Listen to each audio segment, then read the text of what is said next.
When I saw the ad in the paper they were doing these iPod things, I thought I'd come over and say something because I think people living in Ankeny that time, depending on where you lived, your experience can vary. So some things that happened to me that were really awful because I almost did get killed. People that were in other areas, their things were much worse, that type of thing. June 18th, it was a Sunday night, and back in '74 we didn't have all the electronics and climatology things they can do to have such accurate descriptions of what's going to happen weather-wise. So it was about 10:30 Sunday night, and we had some stormy weather, but nothing out of the usual for Iowa. And unfortunately, I decided to leave. My wife and I lived right next to Terrace Elementary in one of those apartment buildings. Which is located where? The Terrace Elementary on School Street. It's currently right behind Hy-Vee. And the apartment building, it's the first apartment building there at the intersection, I believe, of School Street and probably 5th. So that's where we were living, and I left about 10:30 at night to, I need to gas up the car because it was back '74. We had very few gas stations. They would literally close up, and I had to work the next morning. So unfortunately, I left our apartment because on TV we were watching the weather, and I noticed Mr. Chief Ballard's description of the tornado. He mentioned too, they actually on TV said that all clear, that the severe weather was past us and there was no problem. So I wouldn't have been going out if I knew there was a tornado coming. So I drove from that area to where we're sitting just a block west of us. I was going over by where the Bear restaurant is, the railroad tracks, because there was a gas station I thought would be open that late at night. I was going down 3rd Street, West 3rd Street, to the vicinity of, I'm not sure of the street, but the Bear's restaurant, because the gas station used to be across from there. You were driving east on? I was driving west on 3rd Street to go over to, because I'd come up of Ankeny Boulevard, and went west on 3rd Street to go to the gas station. Pulled in and it was closed, so I just went and turned around to go back down 3rd Street to head over to Ankeny Boulevard. And as soon as I swung around and came back, I'm heading east on 3rd Street to I thought, well, maybe out at Ankeny Boulevard, one of those gas stations is open. Right then I noticed something odd. There wasn't any storm or anything, but I thought it was a flashing light behind me, and I looked, and I was looking, it wasn't a flashing light. Way down I could see the end of 3rd Street. There was lightning, real vivid lightning, which wasn't around me at this point. But the other weird thing was, it was like the lights were being shut off. As I kind of glanced at it driving, it was like someone was just shutting the lights off in the west end of town. I could just see it, boom, boom, just gradually, it's just all becoming dark, street lights and things going off. Thought that's kind of odd. I'm heading west on 3rd Street, and just a few blocks of west where we're sitting now, I got about to the corner of Pleasant, Southwest Pleasant, and 3rd Street. The building that's there now is like an appliance place, but it was the Ankeny post office. And from the railroad tracks to where I got to, probably 2 or 3 blocks, and in that time it went from where it wasn't storming at all to where it was storming so bad I couldn't see. You know, it's a residential area. Got the windshield wipers on. I mean, it's nighttime, but it was raining so hard I couldn't see beyond the end of the car. I just couldn't see a thing. And so I had to pull over because I can't see anything. So I'm right next to the Ankeny, what was the post office then, at basically the corner of Southwest Pleasant and West 3rd Street. I was sitting there for a few minutes, kind of impatient because I wanted to get home. In the midst of all these horrible things going on, my wife back in our apartment, she's 7 months pregnant with our first child, which ends up being something on my mind when the tornado hits. But I was impatient to get home, and suddenly realized that as I've got the windshield wipers going, and I noticed that my windshield, in the center of my windshield, there's a spherical kind of area. There's just no water. It's just dry, and you know, what the heck's going on? Well, if you think of driving through a car wash when the blowers go on, and what I didn't realize was that, of course, the tornado's coming in, it's just sucking the water off the car. And so that kind of area there, that's why there's no water, even though the windshield wipers are going. But I didn't have much time to think if that's a tornado, because suddenly, thankfully I was in a big old Chevy. This is probably like a 1970 model, big heavy metal, big car, and it picked up the car. It wasn't like in the movies with the cars flying around, but I was sitting there, and actually somewhat gently. There was no jolt or anything. The car just tilted on the side. I was sitting there, and it just came up about 45 degrees. So I'm sitting there, and just the car comes up, and so here's the passenger door. Being a college graduate, I knew tornado, and it came up, it came back down, and of course my thought was, I got to get out of here. I can't drive anywhere because I still can't see. I immediately felt I'm panicking, and like, what do I do? Now the noise, there's more and more roar. People talk about a railroad train sound. I never heard that any of the time. All I ever heard, other than a huge crunching noise at one point, was just a loud hissing noise that I think was mainly the rain. Again, and as I explained things, it seemed everything was just fast. It's like your life, everything just boom, boom, boom. Things going so quickly. And my main concern is, what do I do, or how am I going to get out of this? And I don't want to get out I thought I'm just going to lay down in the car. And weather things, they always say, get out of the car, get out of the car. I didn't want to get out of the car, but luckily, if I had, I would have been killed because of what happened to the damage in the car from glass and that. So again, when I'm trying to decide what I'm going to do, and my thought is I'm just going to sit here in the car or lay down in the car. By now, I get a sense of things are just hitting the car. I mean, just bouncing off the car and that. And of course, it's already come up once, so I'm kind of terrified, but yet trying to stay calm. So the mistake I made that saved my life, because again, don't stay in the car. I wanted to stay in the car, but I thought, well, I can't see. If I open the door, maybe I can see something, because the lightning's flashing. Every time it would flash, I could see. So so when I went to open the door, I reached over and pulled the handle. As soon as I pulled the handle on, and it wasn't it just boom, it just sucked me right out of the car. Popped the door off the car, folded it back on the car, and boom, I'm laying out on 3rd Street. And there wasn't any sense of being sucked out or floating out. It was like falling on ice. It just, like that, I'm out on the street, laying on my back. I probably took a second for me to even figure out what had happened. I don't know if I got thunked in the head or whatever, but I'm kind of stunned. But within a few seconds, I certainly realized what's occurred. And that was probably the scariest time, because other than the reality of what's happened. But as I lay there, it's just like I'm in some giant carnival thing, because I'm getting hit with things. I still can't see that well, but now there's more noises, and the first thing I was aware of, and again I realized I gotta get out of here, I'm gonna get killed. I hear this noise off to my side, and I'm laying on 3rd Street, probably about in the middle of 3rd Street, and I look over, and the noise I was hearing was part of someone's house. Looked like their porch area is coming down, crashing down the street. It would come and catch on a house. There'd be a crash, it'd flip out, come down. I saw it hit 3 different houses. And of course, as it's doing that, there's debris coming off it, debris off the other houses, and I'm thinking, I'm gonna get harpooned, I gotta get out of here. Unlike in the movies where people get up and walk around, I think there was a famous one filmed in Iowa. Maybe you can, I couldn't move. I mean, I was compressed onto the street. It was like someone was laying on me or standing on me. So there was no getting up and walking or running away. All I could do is I was able to turn over, and I just started crawling. And the post office that was to the right of my car, I thought the interior there was a walking area, and it's made from concrete block or something. So I thought, well, maybe I'll be safe in there. So I had to get out around my car. I still really can't see the post office because of the rain, and when the lightning would flash, I kind of thought I saw it. I literally got to the flagpole first, which is still there, I think, in the same spot, hanging onto the flagpole like Wile E. Coyote.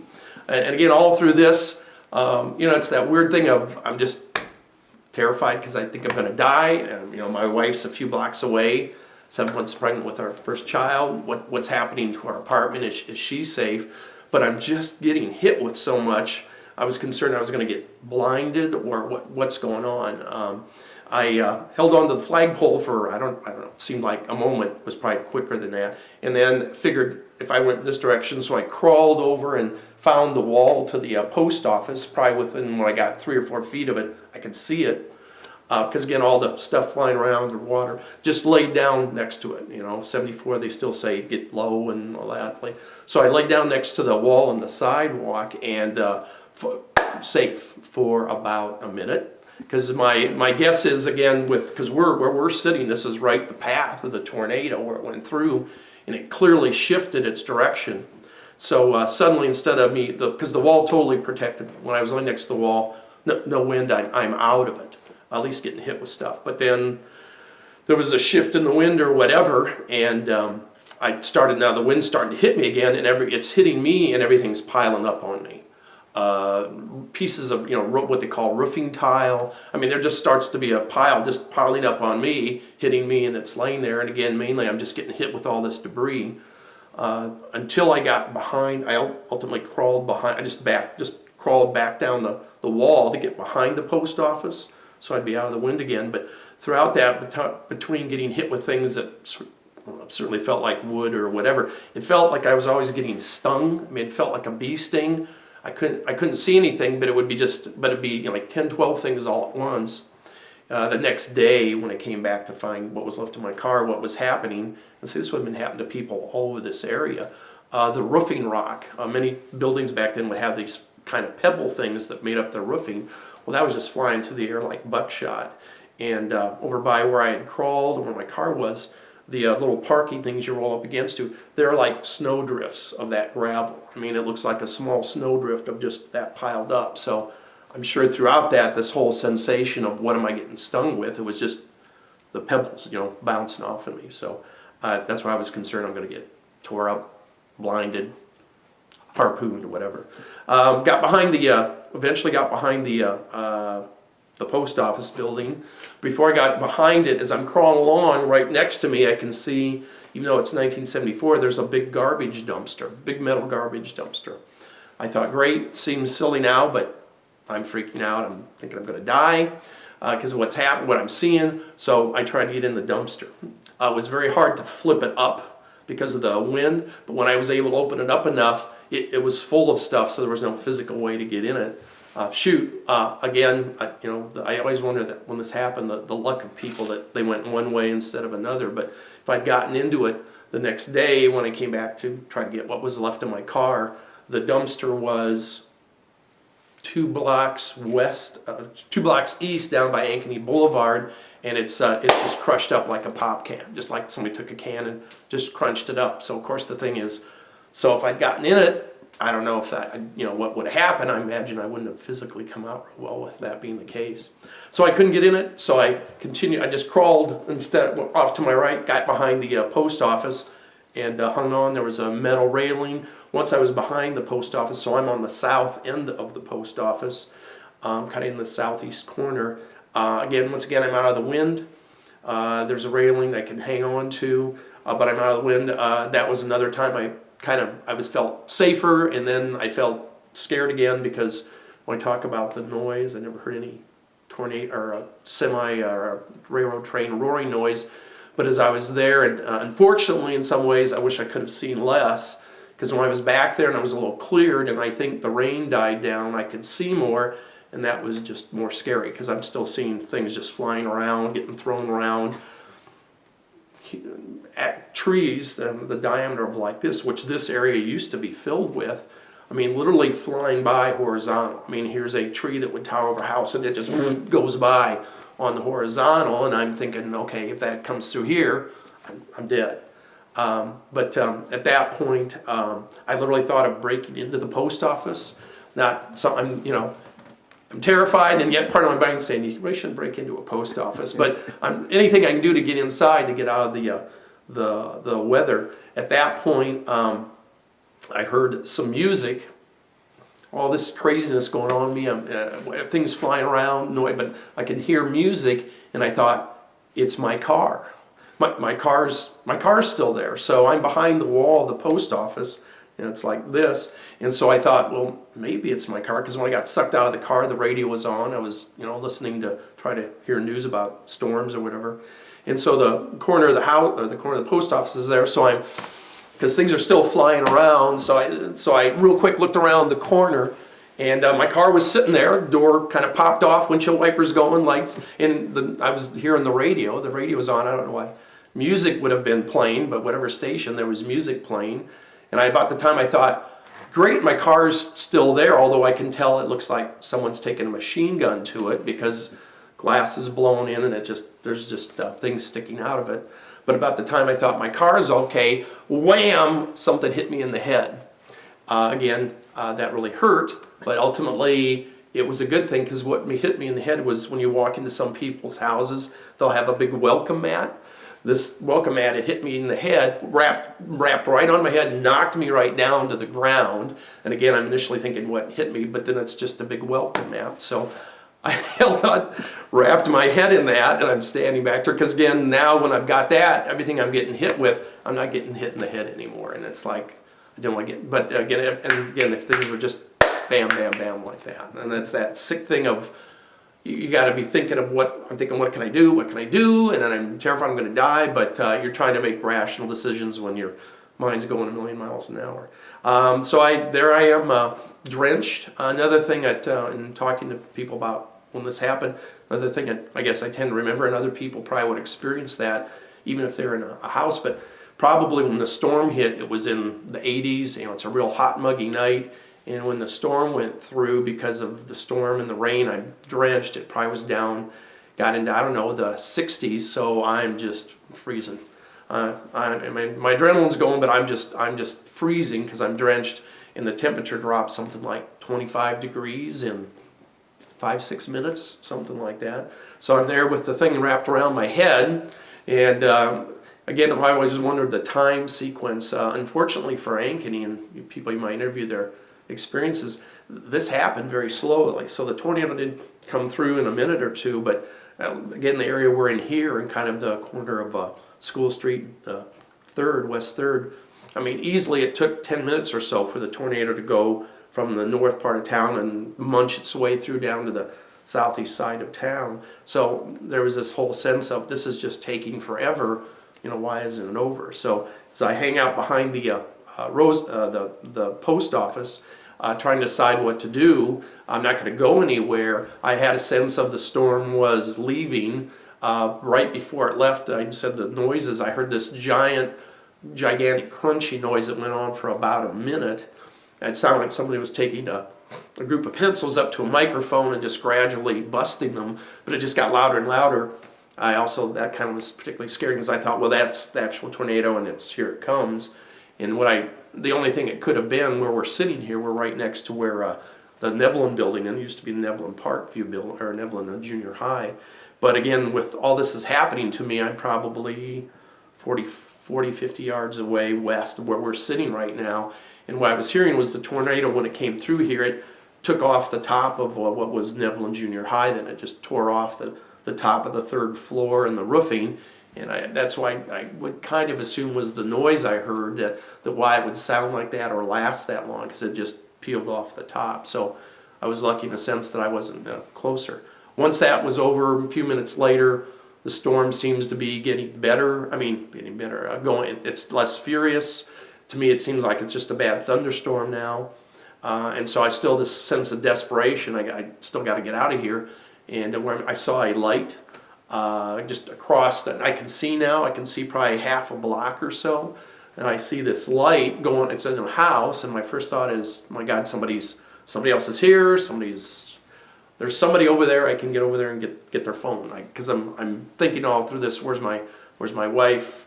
Someone's pregnant. Oh my God, I got to find out how she is. She's got to know I'm alive too.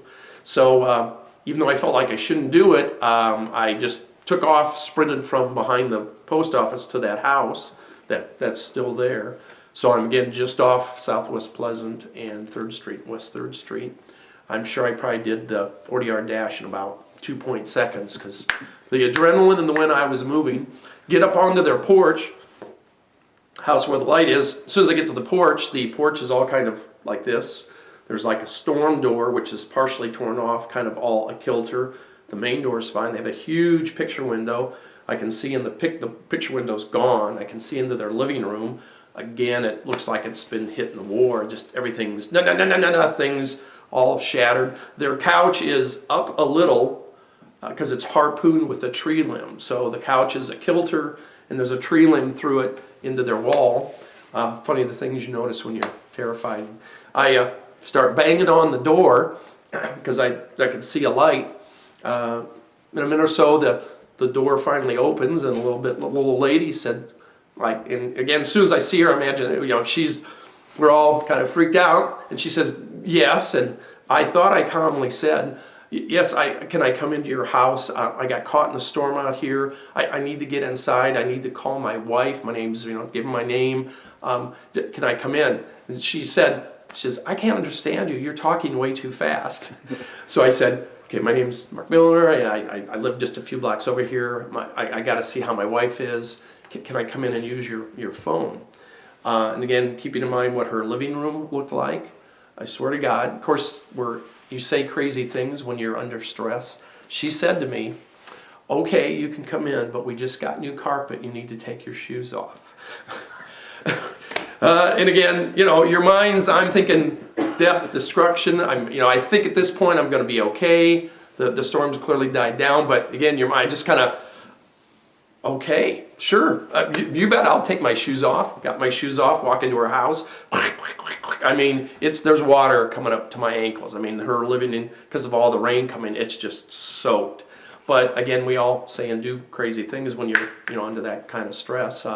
Ultimately, I got in her, couldn't use her phone. Again, people that, especially if they have lived in Ankeny and were around it. I would say if somebody's like in their 40s, they might be able to, because if they were 40, they would have been 4 or 5 years old. But so certainly if they're older, they're going to, experience some of these things. But our phones were screwed up that night and for days. So in this person's house, I couldn't call anywhere in Ankeny, but I could call some friends in Des Moines. They couldn't call in Ankeny because they're trying to call us to see if we're okay. They've heard there's been a tornado. And so we were trying to do like a phone tree. There's no cell phones or anything back then. So when the telephone lines are down, you can't communicate. So I really couldn't get a hold of anyone other than our friends in Des Moines. They couldn't reach my wife. So for a few hours, well, probably for an hour, I didn't really know what was going on. So ultimately, I left the house. When the storm was clearly over, I needed to get home, and where I'm at, directly north of me, is what is now Parkview Middle School by 3 blocks. That was the high school back then.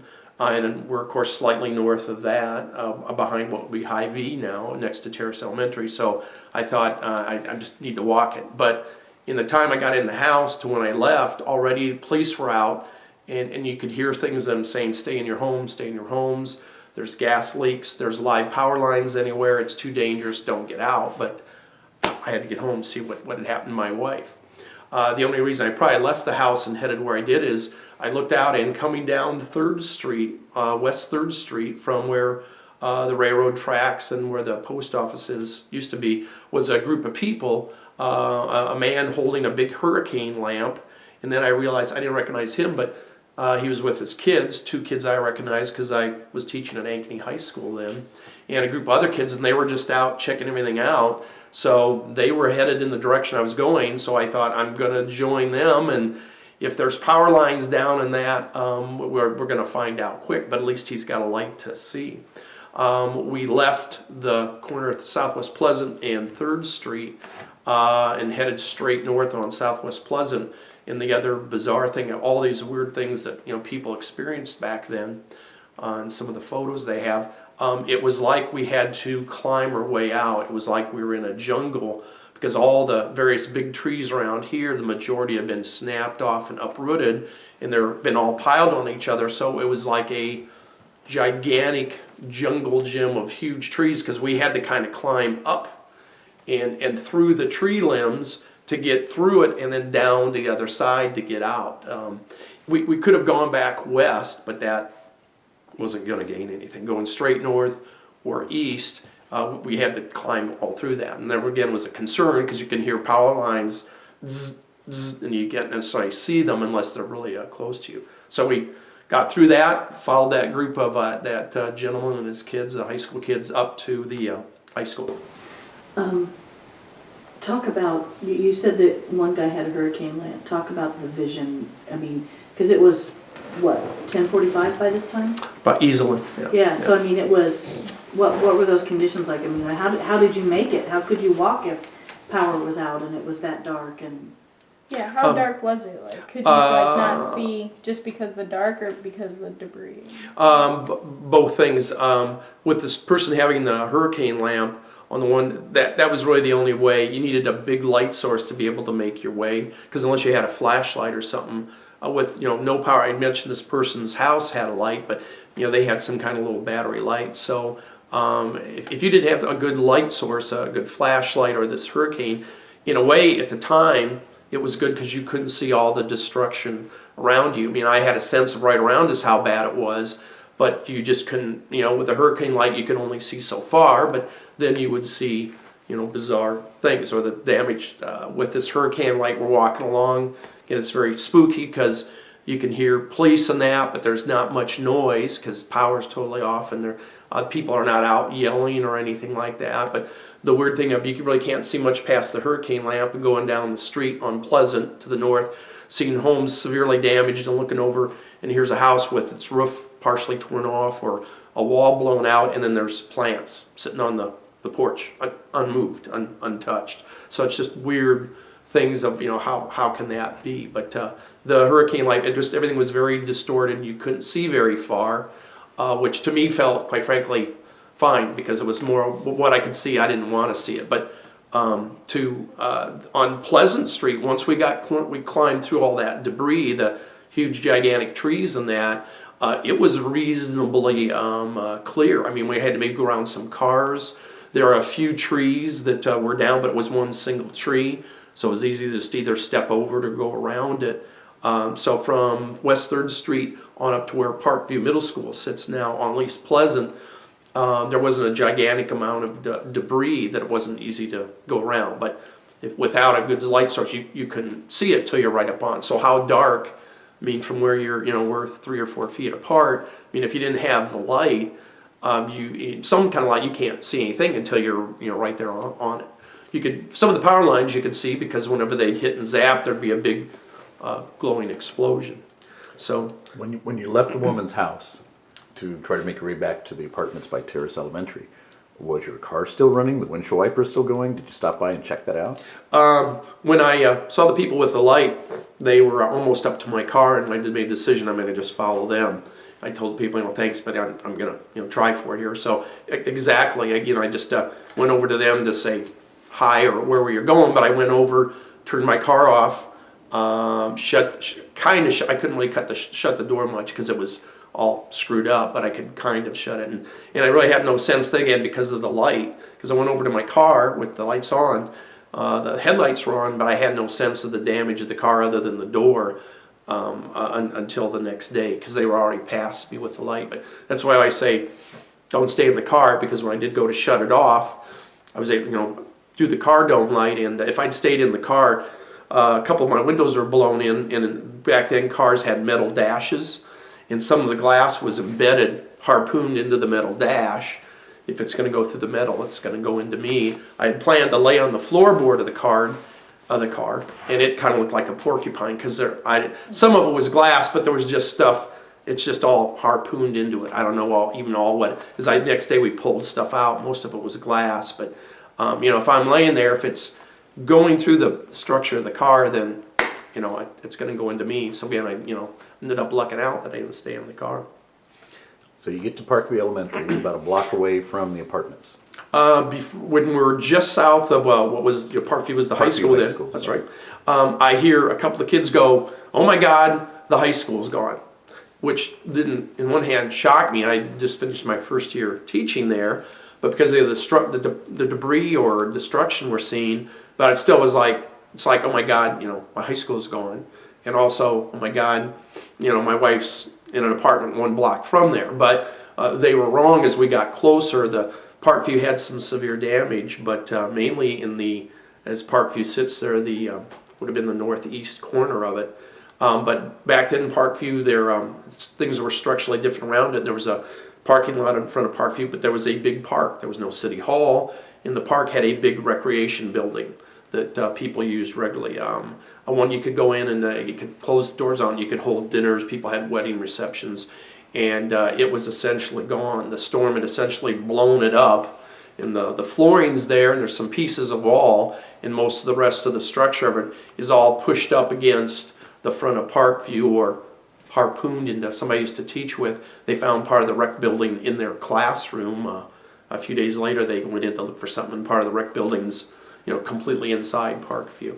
So Parkview's there, and my whole thing is to continue on to get up to where my wife's at. Unfortunately, at that point, the people with the light and all that, they wanted to go down east of where we are to Ankeny Boulevard. I need to go straight north to where the apartment building is next to Terrace. So, I says, well, I got to get over here. That's where my wife is. So, good luck. And I walked to the east side of Parkview where School Street is. And again, at that point, there's Parkview, and there's a big, to the east of Parkview, that's just a field. There's no dental clinic. The one city building's not there. Hy-Vee's not there. It's just all open field. It's early June, so it's a cornfield, and there's very little growth, so it's just an open field. So when I got on the east side of going down the street, east side of Parkview, on the one hand, great, I'm going to be able to get there because there was very little debris. It was kind of like a wind tunnel zone. There were some things, but there was no huge debris. Although as I got alongside Parkview, people that have gone to Parkview Middle School, or back when it was the high school, but even for people that are juniors or seniors now at Ankeny High, the one hallway where the chorus and band room is, that hallway was pretty much totally destroyed. It looked like it had been bombed in a war. It was that whole area was torn up, and it just looked like a bomb gone in, which again I really couldn't see because now there's no light by me until I'm right next to it. My concern was for a half a block, the big power lines that were there then. It was a main power line supply to Ankeny. They're all down, and there's 7 or 8 power lines running crisscross from me, not parallel, and they're just all dancing around, hitting the ground, they bounce up, and I really didn't know how I was going to get through, other than I felt like, okay, I'm going to have to go about a block around and come back around them. I started to just step ahead that way, and School Street going north, a guy started to come down School Street next to Parkview in a very large truck. We didn't have big monster trucks back in '74 and the big puffed up wheels and whatever, but it was a really good big size truck, and he clearly was intent on driving through. He wasn't slowing down, so I ran back and just flagged him down and said, are you going to drive up the street even though the power lines are there? And he says yeah, I gotta, of course he says, yeah, I gotta get through, I'm gonna go through. He says, I think I'm gonna be okay, because he says, I'm pretty sure I can drive over them and we'll be insulated. If a power line doesn't hit the truck itself, we'll be just fine. He says, if you want to come. So I said, I didn't, okay. I jumped in the truck and we headed off. And Do you know who the guy is? Have no idea. His name was Phil. Really? Phil something. Mm-hmm. So Phil, if you're out there, thanks again. If you ever seen it, thanks for the ride. And you probably looked really a mess. Is that why he said what happened to you? Yeah, I didn't, because in a few minutes I'm able to get to my wife, and one of her comments was, in a few minutes, it took us 2 or 3 minutes to drive it. Like he said, we drove right over them while they were dancing around. Before we got to anything, it just, dumb luck. I think we probably would have been all right if they'd hit the truck, but we just went right over them. So at 2 or 3 minutes, we get up by where Terrace is. There are no power lines around there, so I was able to jump out and go running into the apartment building. And get it because it's funny. And I go flying into our apartment. At that point, my wife's back in our apartment in Terrace. Everybody in the apartments all went to the bottom floor. And so we're able to, because she had no idea, I had no idea. So we're able to, reunite, and we're fine. We're also, very emotional, all that. But with the guy saying, what happened to you? Because we're hugging, and she just pauses and says, whose clothes are you wearing, and what happened to you? Because I have stuff sticking out of my clothing and twigs and branches, and of course I'm drenched, but the clothing, when I had gone into the house, because some of my clothing was kind of tore up from stuff that bounced off or went through my clothing, I had borrowed the guy's shirt, and the gentleman was probably about 5'2", 300 pounds, and I'm nowhere near that. So she's like, what happened? Why do you look like that? And why are you drenched and all that? So I'm sure that's what the guy was saying, because I looked probably like a scarecrow or something like that. Did you sit down at that point and tell this whole story? No, that was the last of our things. It was more like how was she? What are we going to do? Again, for people in this area, in those apartments, but people probably to the north of the elementary or north of where Hy-Vee is now, a lot of people had things, the roofs were torn off or roofs were damaged and the rain had poured in, so a lot of places your lights would be turned into a fountain, a globe. I mean, there's just water pouring down, light bulbs filling up with water, and you can't figure out what happened. So it was all, what are we going to do? Where are we going to go? And again, people's reactions to how things, what happened to them, because ultimately we went and stayed with friends that live over by State Street in Ankeny, that far west, and they had hardly any damage. They had like a tree limb down. They didn't even know a tornado had hit. They were able to call my wife from where they lived, even though I couldn't reach her. And that's why our phone systems were goofy. So it was all, what do we do now? Where are we going to go? And how long are we going to be gone? What'd you do that night? Again, our friends that lived over by State Street, he was able to get his car partway down because of my wife's situation. I mean, someone's right, partway down First Street. He was able to get almost to the tracks, and he came and found us. He'd actually gone out to try to find me. Was glad, he found me at our apartment because what he was seeing, he thought, I'm dead meat or whatever. So he came to us and said, my car is over on First Street. I'm by the tracks.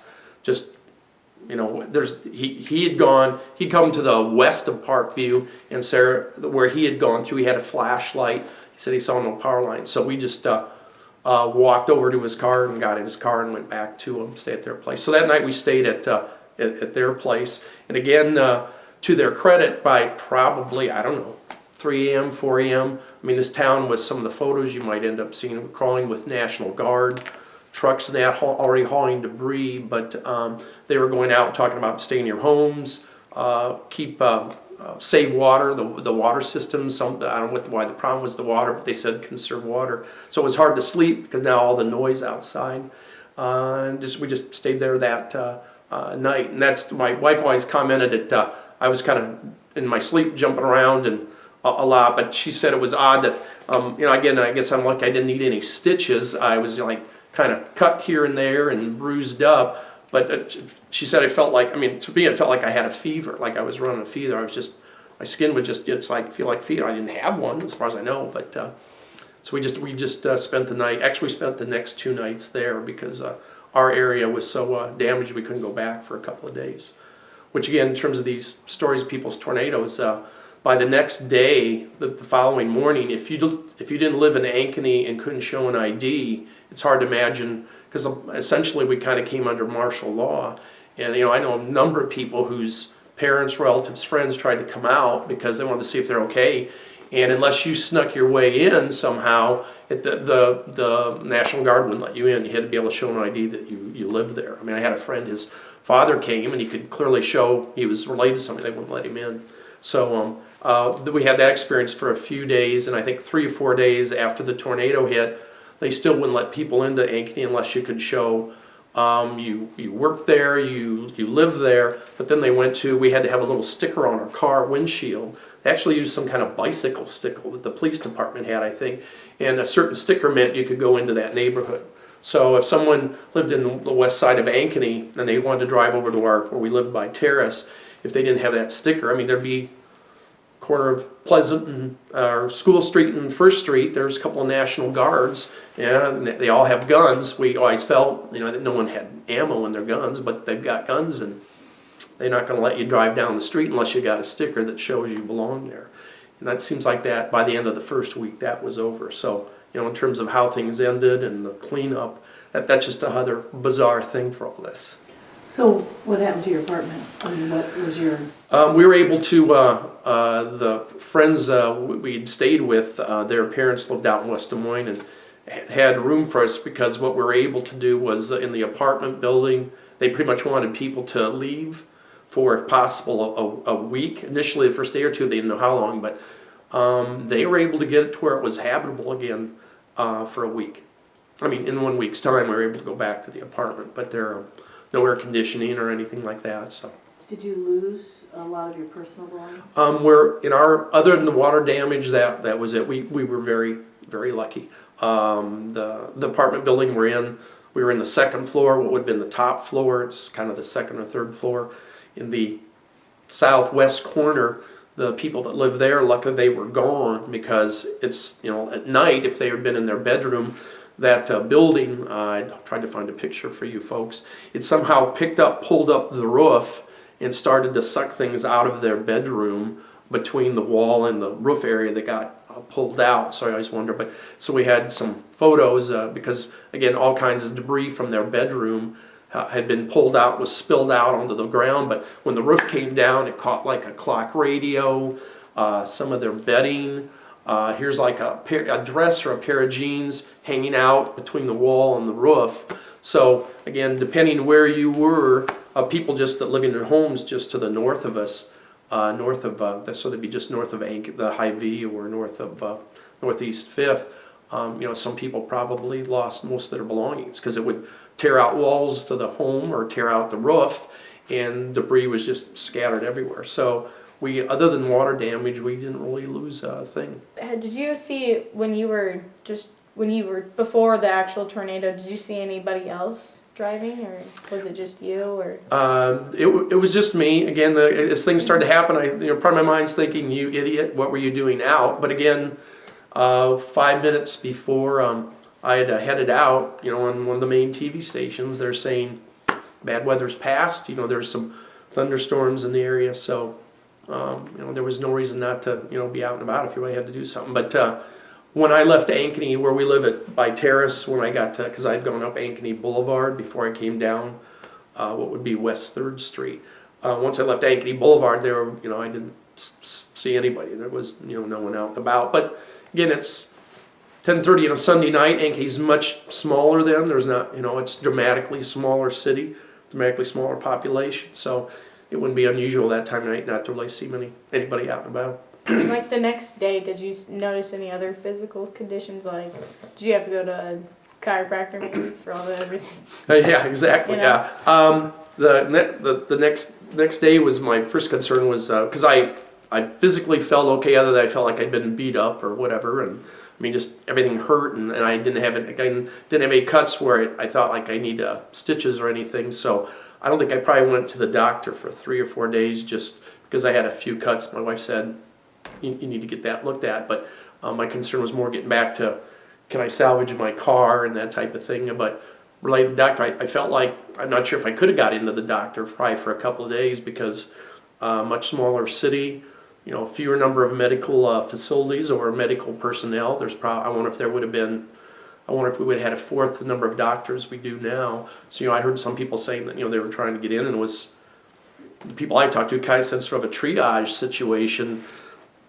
How bad off are you? Because we have 74. There are no medical clinics out here. So if person's really hurt, they need to get them to the hospitals in Des Moines. So it was probably later in the week where I finally bopped into the doctor to see what if I needed anything. So nothing. You gave me some extra large bandages and some antiseptics, and one of their concerns was infection and tetanus. I think I had to get a tetanus shot. I bet they gave hundreds of tetanus shots that week because of all the people that got cut up by metal or stepping on things. Because again, one of their concerns that night and the next day, people out roaming around, even in the daytime, you're going through things and you step somewhere and you step on nails and things because it's from debris from a house that's a mile away, and you can't see it because it's under some brush, or you think you're stepping on a tree limb and there's part of a building, which is another weird thing for, again, people that were around then, or people that, this is so long ago to them. But the interstate, which was there, when you would get off the interstate, we only had one exit then on 1st Street, and you get off the interstate to go onto 1st Street. When you look out to the east of the interstate for months, there was just debris everywhere. It looked like they had taken part of the city and pushed parts of the city out of a cargo plane. And there's one time we just stopped and started counting, and we got up to 100 and something of big things of debris, and just quit counting because it's just all laying out there. So ultimately, I'm not sure if the National Guard or somebody from the city, they just kind of had an effort to go out and clean it all up. I know you talked about a lot of strange things that you saw that night. When you think back on it, what was just the weirdest juxtaposition or the weirdest thing that you saw as a result of the storm? Sure. The before I realized there was a tornado, before it picked up the car, before it sucked me out of the car, the thing with the windshield, with it's raining and my windshield wipers are going, and there's just this one area that's almost perfectly dry. That's physically what the heck's going on. Other than that, just when I got sucked out of the car and got to where I could get over to the post office, and as it what the lightning would flash, almost like a strobe light thing, because then you just see all this weird stuff. Mainly huge trees just flying by horizontal, not floating by, but just boom, it goes by, and here's a tree that's easily got to be 30, 40 feet high, well, not 40 feet, but 30 feet high and huge, and it just flies. Or half a tree. Or, like I said, part of someone's porch flying through the air. That was probably the weirdest part. So what was it like to watch The Wizard of Oz after all of this? Funny, very funny. Some parts it's like, from there on, from there on, I think everybody that was probably a middle school age student or upper elementary student that lived through that, or an adult, I think we all became tornado experts for the rest of our lives, or certainly for the next few years, because you'd see things like that had never happened, or oh my God, that's exactly, that's exactly. What was the total amount of time that you were out in the storm? So I've always tried to tell that, because when I determine that, it seems so long, but when you're hyped up like that, things can be happening much faster. But from some of the accounts the next few days, they have that one Ankeny booklet the city made. It's a sort of a tornado booklet. I think there's a reference in there, but I didn't have a watch on when I went flying out of the house to try to. I'm going to go hurry up and gas up my car that night. So I think it was definitely 10 minutes or so at the time. It felt like, wow, I've been stuck out here from when I suddenly left the car. 15, 20 minutes. There was no way it was that long, but it was clearly about 10 minutes or so, because I think they felt like from the facts that they were able to put together the next few days, it took about 15 minutes, a little less than 15 minutes from the tornado to approach the northwest side of town, come again right through where we're sitting here, and then exit out the southeast corner. A little bit under 15 minutes, which is that was really unfortunate, because if it had been the quicker it was, the less damage and less injuries. And again, as I recount all this, again, I felt so lucky, because the next few days, just standing in an insurance line, it became like we were, you see some of these devastations on national TV, but everything, you stood in line to get into your insurance, to do your claims, you stood in line to try to get water. Wow, I'm not even sure if we could buy gas for a while, because most of the gas stations were completely destroyed. But standing in line waiting to do an insurance claim and talking to a couple of people, and what had happened to me was nothing, because of what they lost, or the destruction, but also injuries. I was talking to a guy and his two daughters who were in high school were caught on Ankeny Boulevard when it hit, and the car they were in, something got tore off a power pole and came in, and they're in the car, crushed the top of the car, and they had to kind of pry their way out of the car and get out of the car and then try to crawl or whatever. But they both had severe injuries, and it was like, I didn't have nothing compared to what a lot of people had experienced.